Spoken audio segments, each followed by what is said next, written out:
রবীন্দ্রসঙ্গীত এত ভার্সেটাইল যে আপনি আপনার মনের যে অবস্থাই হোক না কেন, কখনো দুঃখের, কখনো আনন্দের, বিষাদের, আপনি তার মধ্যেই আপনি আপনার খোরাক খুঁজে পাবেন। আপনি আনন্দের সময় রবীন্দ্রসঙ্গীত শুনতে পারেন, গাইতে পারেন, আপনার ভালো লাগবে, তেমন অনেক সঙ্গীত রয়েছে। আবার আপনি যখন বিষাদে ভারাক্রান্ত বা কোনো বেদনা আপনাকে আহত করেছে, তখনও কিন্তু আপনি রবীন্দ্রসঙ্গীতের মধ্যে আপনার নিজের সান্ত্বনা খুঁজে পাবেন। আবার যখন খুব একাকিত্ব বোধ করছেন, তখনও কিন্তু এই রবীন্দ্রসঙ্গীতের মধ্যেই আপনি আপনার সাথী খুঁজে পাবেন। যেমন আমি এক লাইন করে বলি, কেটেছে একেলা বিরহের বেলা, আকাশ কুসুম চয়নে, সব পথ এসে মিলে গেল শেষে, তোমারও দুখানি নয়নে নয়নে নয়নে, কেটেছে একেলা বিরহের বেলা, আকাশ কুসুম চয়নে। ঠিক বলিনি? ঠিক তেমনি করে আপনার ভালোবাসার কথাগুলো আপনি প্রকাশ করতে পারেন, আপনার বেদনার কথাগুলো প্রকাশ করতে পারেন। যেমন, ভালোবেসে যদি সুখ নাহি, তবে কেন মিছে ভালোবাসা, ভালোবেসে যদি সুখ নাহি, মন দিয়ে মন পেতে চাহি, মন দিয়ে মন পেতে চাহি, ওগো কেন মিছে এ দুরাশা, ভালোবেসে যদি সুখ নাহি।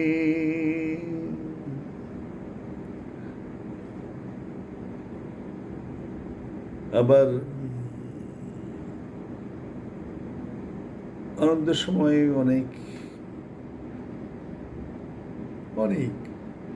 সঙ্গীত কবিগুরু লিখে গেছেন, যার মধ্যে আনন্দে ভরা। আজ জ্যোৎস্না রাতে সবাই গেছে বনে, আজ জ্যোৎস্না রাতে সবাই গেছে বনে, বসন্তের সমীরণে, আজ জ্যোৎস্না রাতে সবাই গেছে বনে। অথবা কখনো যদি আপনার প্রিয়জনের কথা মনে পড়ে যে এখন কাছে নেই, আপনি তার জন্য গাইতে পারেন, এসো এসো আমার ঘরে, এসো আমার ঘরে, বাহির হয়ে এসো, বাহির হয়ে এসো তুমি যে আছো অন্তরে, এসো আমার ঘরে। অথবা কখনো ব্যথিত হয়ে যদি আপনার হারানো জনের কথা মনে করতে চান, অথবা কষ্ট পান, তখন তো গাইতে পারেন, জেনে শুনে বিষ করেছি পান, প্রাণের আশা ছেড়ে সঁপেছি প্রাণ আমি, জেনে শুনে বিষ করেছি পান।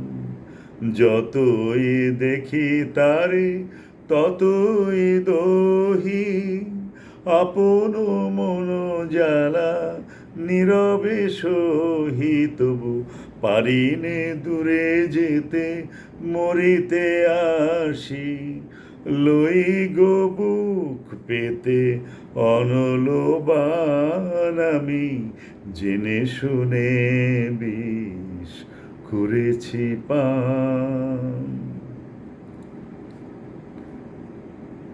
এমনি ধরনের অনেক অগণিত সঙ্গীত কবিগুরু লিখে গেছেন, সুর দিয়েছেন কিছু কিছু।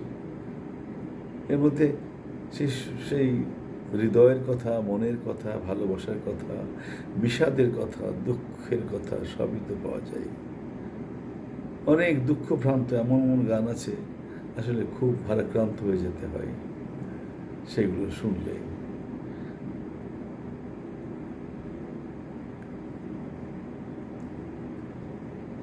এই কথাটি মনে রেখো, আমি যে গান গেয়েছিলাম মনে রেখো, আমি যে গান গেয়েছিলাম, জীর্ণ পাতা ঝরার বেলায় মনে রেখো, এই কথাটি মনে রেখো। আবার একাকিত্বের বেদনায় আপনি কখনো কখনো গাইতে পারেন, ছিন্ন পাতায় সাজায় তরণী একা একা করে খেলা, আনমনা যেন দিকবালিকা, আনমনা যেন দিকবালিকা, ভাসানো মেঘের বেলা, ছিন্ন পাতার সাজায় তরণী একা একা করি খেলা। এমনি ধরনের গান, এত গান আর এত সুন্দর গান আমরা আসলে চর্চা করি না বা শুনি না।